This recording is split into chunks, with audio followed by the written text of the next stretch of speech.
Private trainers, are they helping or is it just hype? The Bellingham family drama in Germany. Grealish finds joy again at Everton. A racist fan walks free. Salah claps back at disrespect. Timothy Weah takes a name at the American pundits. And Alvaro Morata opens up about Spain. Headlines, culture, and everything in between.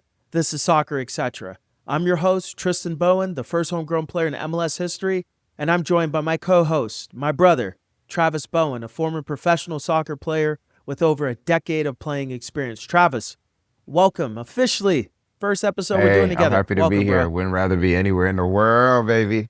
All Let's right. get it. Let's get it. All right, so we're going to jump right in.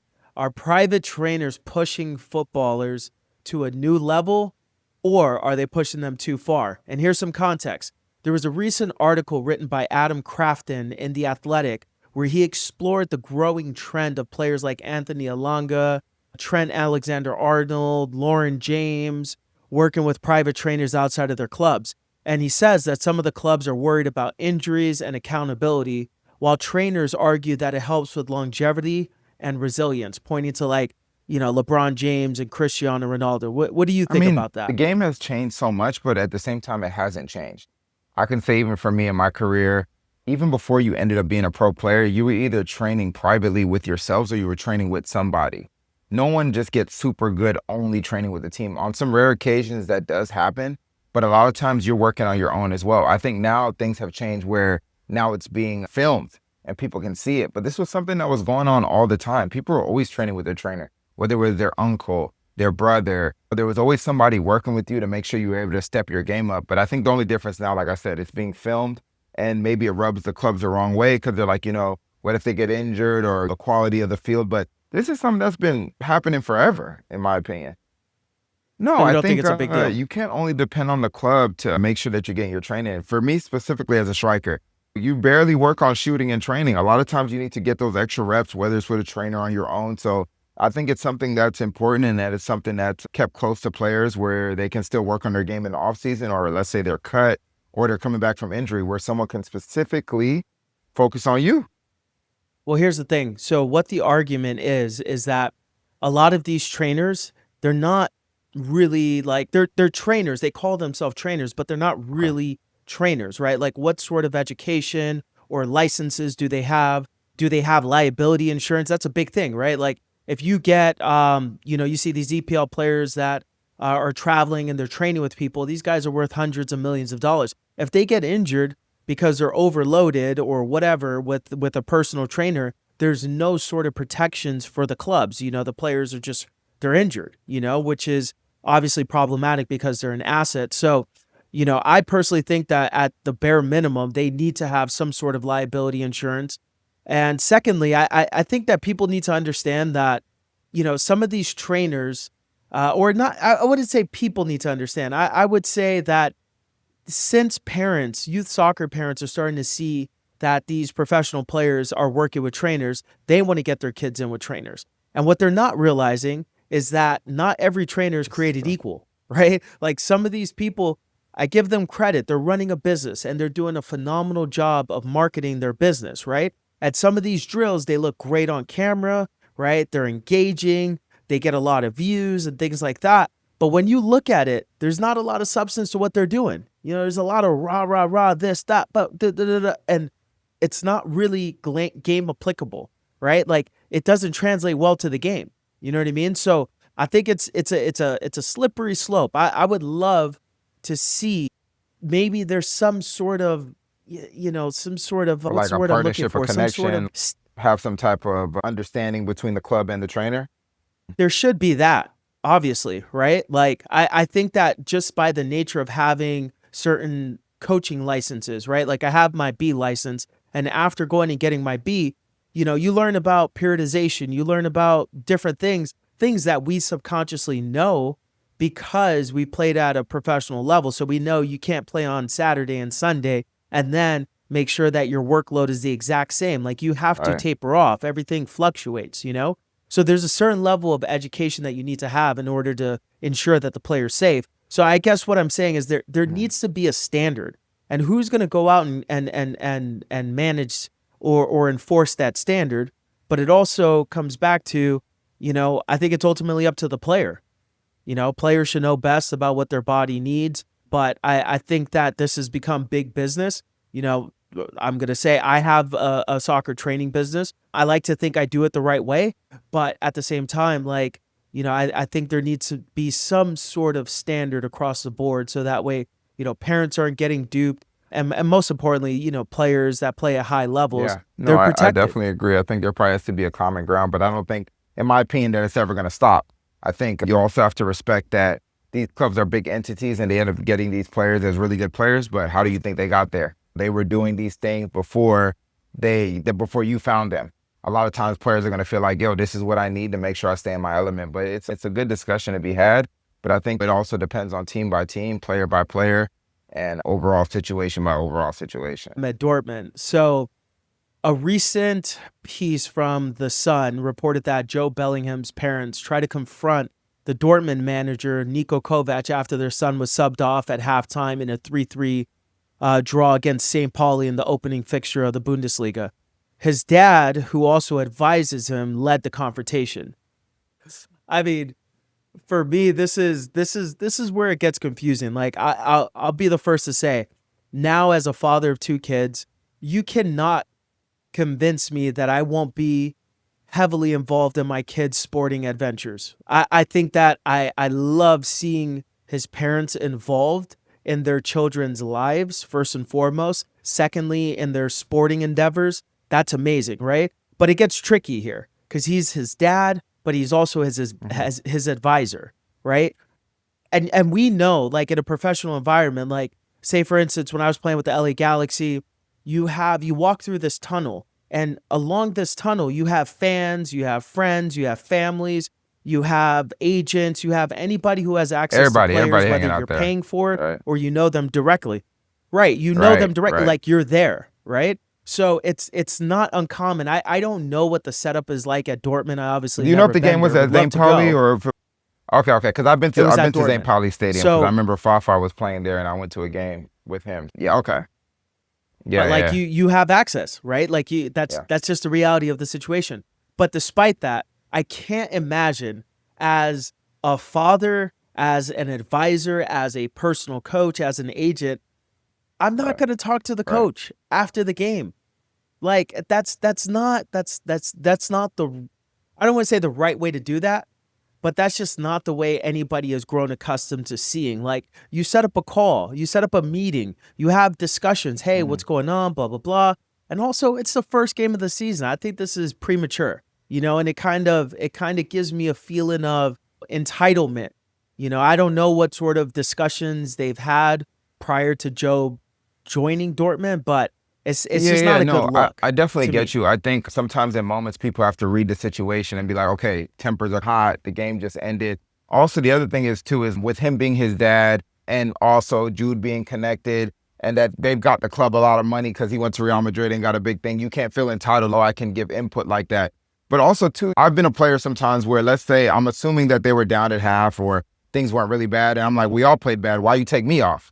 So you might have felt maybe he was singling out his son. But either way, that's a conversation that you probably don't even have, or maybe you have a little bit later, or you ask the sporting director, so you go through a third party, so it's not direct. And you confront it. I think sometimes confronted is like a very strong word. They might have been passing through and he might have just told the coach like, hey, was there a reason like you sub? Was he off the pace? Or it might have been something light. Even so, you probably still shouldn't have asked. Luckily, they ended with a draw.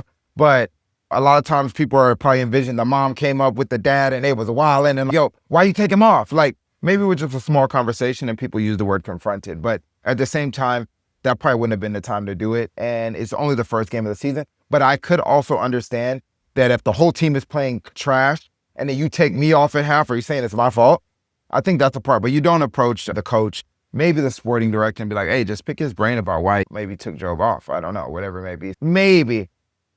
I don't know. Not even the sporting director should be held accountable for the decisions of the coach. What does the sporting director have to do with the day-to-day? I mean, not the day-to-day, but the game day decisions. More so, I would say in a way of trying to improve. Like, even if you go and talk, hey, is there something that's missing in his game where he thinks maybe he doesn't have, so I can relay it to my son.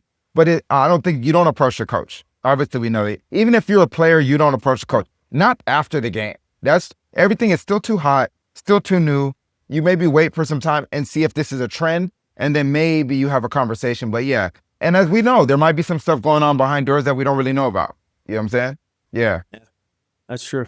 Which is why I said, like, I think at the beginning, there must be, there had to have been some sort of indication that he has, the leeway or the leash to come off and say that. Like, I've never heard anything like this from this family. You know what I mean? So there had to have been some sort of indication or some promises that were given. That I mean, he obviously started the weren't match. met, Especially don't and like which him. He is started. But sometimes you're not playing well, yeah, or maybe you just need to tinker stuff. So maybe it's something that's being blown out of proportion. So we'll see. yeah, Yeah. yeah. Yeah. Either way, not a good look. Hopefully he ends up being successful there, which I think he will be. But I Yeah, hope no, I don't that's hear crazy. about Yeah, that you don't do again. that. That's just weird. Yeah. Yeah, that's weird. So from parents in the stands to players on the pitch, Jack Grealish just opened up about how he fell out of love with the game while he was at Manchester City. In a recent article by Sam Lear for The Athletic, he admitted to stopped enjoying football at City. His loan to Everton has revived his joy, and after starring in their first home game at Hill Dickinson Stadium. This is a perfect example, bro, of like, it doesn't matter how much money you make, it doesn't matter how many league titles you win, or you won the Champions League with them. If you are playing a bit part role in the success of the team, you're not going to enjoy it. You're not going to enjoy it. Nobody ascends to that level and is ultimately okay with not playing. Not unless you're a unicorn or you feel like you may not even deserve to be there. Like the club is doing you a favor. I think the first person that comes to mind is like their backup keeper, Carson. Ortega, you can take him like, as an example, yeah. Yeah, like, I mean, just a great locker room guy. It seems like he's a great professional, good dude. I'm not going to sit here and say that I know him personally and could talk to him, just feeling genuinely appreciative of being on City and along for the ride. It certainly seems like it from the outside looking in. But I think for a player that is young, that has ambition, like Jack Grealish, I don't think there's no money in the world. There's no amount of trophies, no amount of success that is going to ultimately make him happy by being on the bench, and it brings up the classic dilemma. Would you be a big fish? Would you rather be a big fish in a small pond or a little pond or a little fish in a big pond? Yeah, I mean, to be fair, obviously he got a big move there as well. Obviously an exceptional player, but obviously because he was English, I feel like his price went up as well because those spots are so coveted in England when you have a really big name English player, because then you have one less foreign player to get. Jeremy Doku started balling out. There was other people that came in. But another thing that a lot of people don't pay attention to, when you're on the club and you're not playing, especially at a big club like Man City, another thing happens. You stop getting called up for your national team. So even when the people get called up for the national team, you're still stuck at the stadium with the team, training when everybody's on national team duty, and you're on a team where everybody's on the national team. So not only are you not playing, now other people on the national team are coming back and you're just feeling lower and lower on the totem pole because there's not a place where you can get an outlet and say, hey, you know what? I'm still a baller. Look how I balled out. They're just not playing me. That just starts to be a rippling effect. And that's why a lot of times I don't think people understand why some of these people go to mid-table clubs or whatever it may be. Because the thing is, you just need to play. If you look at Rashford, he went to an Aston Villa. He started getting his name back out there and playing and showcasing himself. So that's another part. Yeah, you're just not getting called to the national team as well. And of course, you're going to start hating the game because now you're falling behind. Now you're getting less minutes. You're not up to the pace and everything. Sponsors start wondering, you're not a national team player anymore. Do we want to give you that kind of money you're getting? So it's a lot of different things that happen from a lot of different angles. And you're stuck in the city because you're not a national team player. So you're also not leaving again. Yeah. Yeah. No, that's true. So it's hard. I think that people just assume, hey, he's making, millions of dollars. He's living a lavish lifestyle. You see him partying. Jack Grealish ain't afraid to party. He's unapologetic about it. But again, like even for me, I remember playing for both of those clubs back there, Seattle and LA. And when I felt like I was contributing, I enjoyed the success. When I didn't, it wasn't fun. I to this day, I mean, I regret not taking photos with trophies and things like that because I can never get those moments back. And sometimes a picture is all you have outside of the memories. But I think back and I'm like, man, I would have loved to show my kids or even put it up on the wall here. But yeah, I'm happy to see him playing. It looks like he's discovered his love for the game again. He's doing well. But I'm curious to see whether he stays there or if he goes back to City. I think he'll have another chance at City to see whether, I don't think by so. going off. And I think you don't think so? I think that he ship might has have a sailed. chance.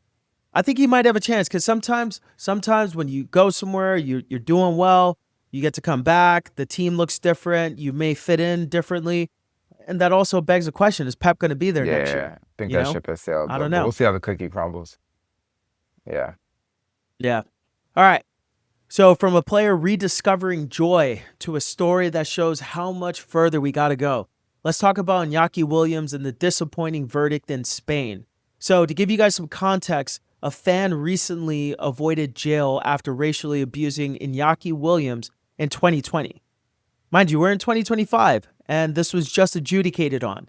So according to Reuters, an Espanyol fan admitted to racially abusing Atletico Bilbao's Iñaki Williams during actually it was in 2019, a 2019 La Liga match. The punishment, a 1,000 euro fine, a 3-year stadium ban, but no prison time. I'm gonna let you start with this, Trav. What you think about that, bro?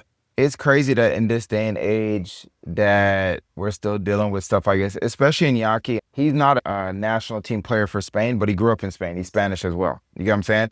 So it's not, and he plays for a club that has a lot of national pride. You can only play for that club if you're born in that region, which is Basque, if I'm not mistaken. It takes me back to some of my experience in Spain playing over there. The prison time, I'm a little bit debatable about that, but I think they need to have a firm thing about you get a 10-year ban or it's a decade ban. I guarantee if you make something like that, forget even the money, because somebody might not even have money. They don't care about money, but they care about going to the game. So a decade-long ban, straight, direct. If you're found guilty, a decade. I don't care how old you are, a decade's a long time. You could be 20, that's till 30. You could be 30, you could be 40. You could be 60, you might die before you come back to the stadium, right? So it needs to be a straightforward, they need to create some type of thing. I don't believe in docking points from the club because any idiot could come on another team or pose as a fan and start doing stupidness. But I think it needs to be a decade. I don't even care about the 1,000 euros because, that whatever it is, you don't know people's financial, but a decade. It needs to be a decade, straightforward. If you get found guilty, you're done. I guarantee that if they do that, people will chill out. I guarantee it. Yeah. That's true. Yeah. I mean, a decade's a long time. Nah. I think it's a little OD. I think it's a load. I think it's Decade. a little bit. But here's the thing. This is the thing that pisses me off about it. You see, last year, the 3 Valencia fans that Right. racially abused Vinny was handed 8-month prison sentences after pleading guilty to racially insulting him. So then here's the thing. It's like it's in the same country, it's in the same league, right? And on one hand, 3 people get a prison sentence, and then something that happened 5 years ago that was adjudicated this year, they did not get a prison sentence, and they got a $1,000 fine. It's just like they're all over the place. And I'm gonna say this seems to happen a lot in Spain, Yeah. and it's like there's a problem there. No matter I know they probably don't want to hear it. There's a problem there, and it's not just these players that are saying it. Multiple players have come out and said that over the years, which is mind-blowing because you would think, again, 2025, and you're not in a third world country. You're in a first world country. I mean, Like what? Like there has to be obviously prison Spain is a very sentences, bro. nationalistic nation. Spain has to also think too, if they don't get a hold of this kind of stuff, I guarantee there's players that think about going there, but then they change their mind just based off things like that. So you're really actually depriving yourself of some really good footballers as well that might have a. I mean, What do I you mean, don't some think of the they care players? though. I don't think they care, bro. The allure to go to a Barcelona. Oh, I'm talking or about Real no, Madrid, but not you're everyone's a gonna player turn at that down. Barcelona and Real Madrid. What about the Valencias? What about Villarreal? What about a player that's maybe trying to sneak in and get an opportunity at a Real Betis? Not that Real Betis is a small club, but I'm saying even clubs like that, there might be players that have a second thought. They go, no, I don't want to go to Spain, or maybe I don't want to go to Italy and deal with that. I'd rather go to. I Yeah. could see a second thought. But would If they they, turn it down though? Like, okay, if they have a better Yeah, option or I it's mean, something that aligns with them. But I I don't mean, know. it just depends. I was about to ask you, like right now, present day, If I would have you another go option, if I would. If I have, Getafe, uh say if say if Getafe is offering you, right, a 1 year deal, and then you got a an option in, I don't know, I mean, come Malaysia on, man. seventh league, would Hey, you not okay, you talking craziness now, man. You better go get that money. But yeah, but I you know go what I get mean. It this just money? depends. But yeah, it's just not. It's not a good look. You know what I mean? It's not Yeah. a good look. It's not a good No, look. it's fair. It's fair. I think people would consider that. But I will say that it's not isolated to just Spain. It just seems like a lot more of these situations are I happening in agree. Spain, which is sad to see because it's unacceptable and it shouldn't happen anywhere. Okay, so sticking with culture, but shifting to respect. Mo Salah had something to say to a fan who disrespected Liverpool's past champions. So Mo went online and responded to a fan who called the Liverpool new signings upgrades on past players. To give you guys a refresher, Darwin Nunez left Yeah. and Luis Diaz left, and they just signed Florian Wirtz and Hmm. Alexander Isak. So Mo went on and said, "How about we just celebrate the great signings?" In response to this fan who said that. I think that's Hmm. great. I love it. I love it. I think that more, my personal opinion on, I'm all about the players. I think players need to speak out more.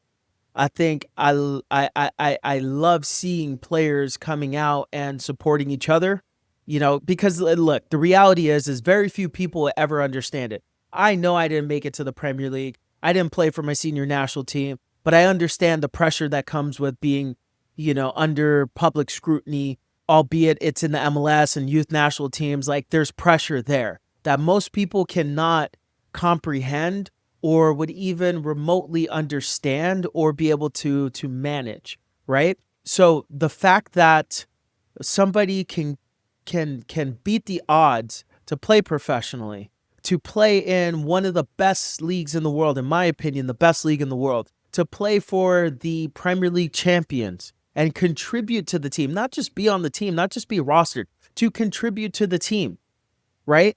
Like fans should appreciate those contributions, but because although Darwin Nunez, I'm assuming he seems to be one of the players that gets a lot of flack because didn't score a lot of goals, he missed a lot of sitters, but people don't recognize the day to day.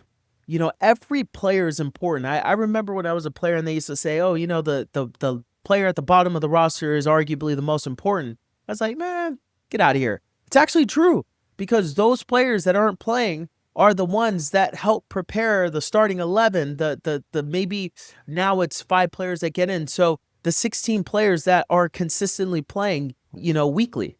So like Darwin Nunez and Luis Hmm. Diaz, they're not scrubs. You know what I'm saying? Iron sharpens iron. You don't just randomly end up on a Premier League champion team. Right. You got to be a baller, right? So yeah, things didn't pan out the way everybody hoped to. You can't tell me that Luis Diaz and Darwin Nunez didn't want to be Liverpool legends and see their names lit up, every week. Mhm. It just didn't pan out. You know what I'm saying? And we shouldn't disrespect that. We should understand the weight that it carries, the value that they provided to the club, and just leave it be. Ain't no need to compare players. And here's the thing: we don't know how those two Yeah, players are gonna that's do a big thing. anyway. I think a lot of times, like with So stuff like that, like we take Luis Diaz for example, he didn't want to stay. He left because he wanted to leave because he thought he wasn't being respected with the amount of money they were offering him, and so he wanted to leave. Obviously, Nunez strikers just come and go. You never know how everything happens. But the other thing that people, a lot of times, I think people don't realize is just to train with those teams and then you making the 18 is very difficult. You understand? Like, even when I was on teams, whether it was like going through MLS camp or when I was in USL and we made it to the final and then the year before we made it to the semifinals, training sessions were harder than the game. So when I went in the game and I was playing striker, I'm like, yo, like these defenders are not better than my defenders that I'm playing with. So for you to even be able to be in that 18 and be in there consistently is not easy. And not just on any team, a team that won the whole thing. And people say upgrade. Okay, obviously to get to Liverpool, you were really exceptional where you're at. But as we all know, when you go to a bigger club, the pressure is different. There's more scrutiny. The training sessions are harder. You're fighting against 2 or 3 people behind you that could take your spot at any moment if you make an injury, make a mistake, talk to the coach wrong. Can they handle that level of scrutiny and pressure? The game is different. So that's why I think a lot of times people need to not just say upgrade. Okay, on paper, they might seem like an upgrade. On paper, it might seem, okay, they're going to be a phenomenal player. But these are a whole different aspect of what's going on when you're expected to win every game. And there's 2 other guys in the game or in training sessions that are just as good as you. So we'll see how it goes. I think Salah has the posture, the name, the respect there for him to be able to say things like that. Kind of, hey, make these guys prove it. Let's see if they can prove it and make our team better and continue to go forward. So I like what he had to say. I think it was the right moment to say something like that.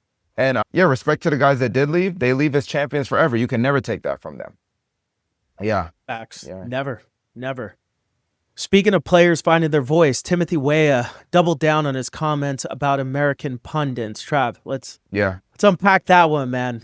This one hits a little bit closer to home, right? There's a couple degrees of separation between ourselves and these U.S. national team players. You know, some of the pundits that they're referring to are former teammates. A recent article, to give you guys context, what happened is Timothy Weah came out and was critical about the criticism that this current U.S. men's national team roster is experiencing in the lead up to the 2026 World Cup here in the U.S. He said that they're evil and that, you know, it's bringing a certain level of toxicity to the team. You know, it's a touchy topic, so I'm going to tread lightly here. I think that what we're seeing now in sports media is that you have a lot of former players stepping into this new career as members of the media. And it's a double-edged sword, right? I think as players, we always were critical about reporters critiquing our game because we're like, what do you know? What level did you play at, bro? Do you really understand what it's like being on this field? Do you understand what goes into the day in, day out? You don't understand, so you can't talk to this, right? But now we're seeing players and high-profile players getting into sports media, and they're having their say on these matters.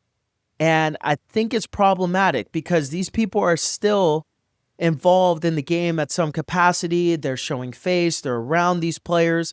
And I think there's a certain level of professional courtesy that's afforded in their new capacity, but also the lines are blurred because they're former players. So they might be coming in or stepping into these areas as, you know, a little bit more friendlier than a member of the media who has no sort of relationship outside of, you know, the reporter and player relationship. So it's becoming a little bit difficult for both sides. You know, I would say as, you know, a colleague, I guess you can say, of both sides to a certain degree, I just want everybody to get behind this U.S. men's national team. I think it's been a long time since people have really been like super excited to see the national team play and support them. I think there's validity to some of what former players are saying about, you know, them just wanting more from these players. But what I think they're truly saying is they want to see them succeed, bro. They want to see the program be moved forward. They're excited about the fact that Americans are being perceived differently. They want them to take the game further than they've taken it. But at the same time, they have a job to be critical. They're getting paid by major networks to analyze the game. And it's hard to analyze the game and not be forthright in what they're seeing. And if they're not forthright in what they're seeing, they're going to know, the audience is going to know that there's some implicit bias there, and then you lose all credibility.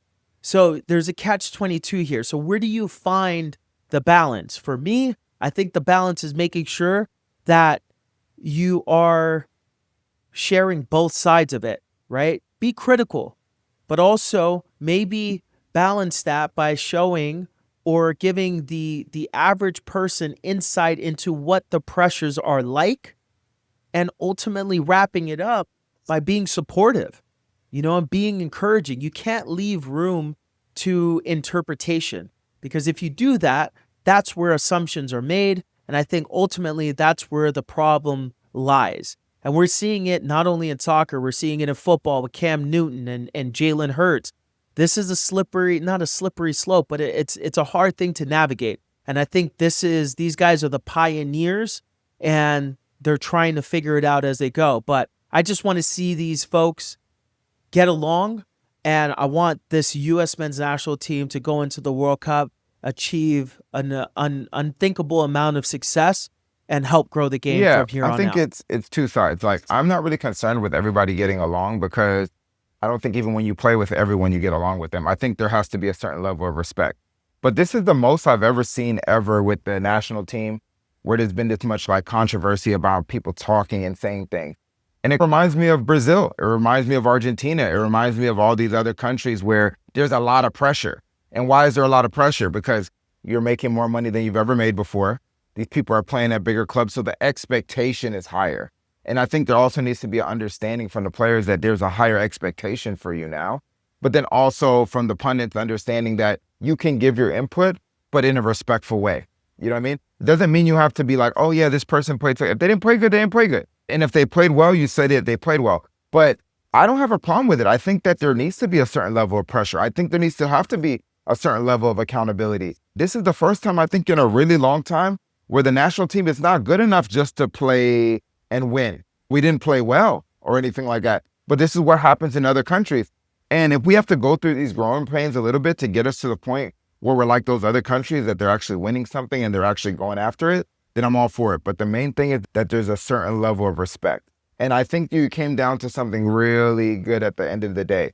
I think these people that are commentating, they want the national team to do well. But also the frustration is you guys have way more than we ever had. You guys, and the other thing too is the reason why players are clapping back as well that I'm seeing, these are the most players that we've ever had that have no connection to MLS or no connection to needing anything from the U.S. Soccer Federation other than having a spot on the national team. So if they stop playing with the national team, they could still have a career. If they stop playing with the national team, they're not looking for a job in MLS. They have their connections elsewhere. So this is the most two players have had the most freedom in standing on their own too and being their own full-on brand and entity. And for some pundits too, that might rub them the wrong way. Because back in the day, let's keep it real, a lot of the players needed the U.S. national team. A lot of the players survived based off their performance with the national team. Now a lot of these players, if they don't play well, they still touching a milli. If they don't play well, they still getting their sponsorship. If they don't play well, they still can make a move to a big club because they're so solidified in what they're doing. So a lot of times people don't like that, where it's a take it or leave it. But at the same time, you still need to be held accountable because you're playing for a national team, you're playing for a proud people, and you're playing for something where people feel like we did a lot with a little, and now you got a lot and they expect a lot from you. So I understand both sides, and people have to understand this is a different time that we're living in now. You know what I mean? So it's on both sides. Culture changes. We got to adapt. Definitely. Got to adapt. All right. And finally, from criticism to commitment, Alvaro Morata shared powerful words about playing for Spain. Let's close with that one. So an article recently came out from Marca, which highlighted Morata's openness about battling depression and considering retirement because of it. If you guys remember, after the Euros, he received a lot of death threats, for missing his PK. And he said that, there were times where he considered whether he wanted to play anymore. But he said that being a part of the Spain's national team is a privilege. It's an honor. And he said he'd do anything to be a part of the setup, even if it meant carrying bags to be a part of the team. And he also highlighted big players like David Silva and Cesc Fabregas, who didn't always get a chance to play as many minutes, but they were still ballers. So he has to take it in stride and just figure out how to contribute to the team. And I think that's such an important thing for young players to make note of, right? You got to find your value, right? Morata was a captain for the national team, was a starting striker. Again, won the Euros, played for Real Madrid, Juve, Atletico. He played at some huge clubs around the world, Chelsea.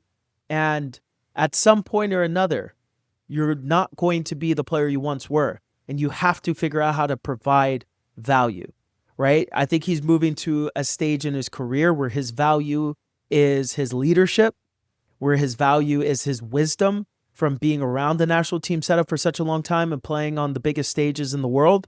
And he's embracing it, which is good to see. But I also want to point out that I'm really happy that he didn't allow, these random fans and, who knows who they are that are, you know what I mean? It could be somebody in there. Again, we always say some fat old guy or a young kid in his basement, his mom's basement, that sort of thing.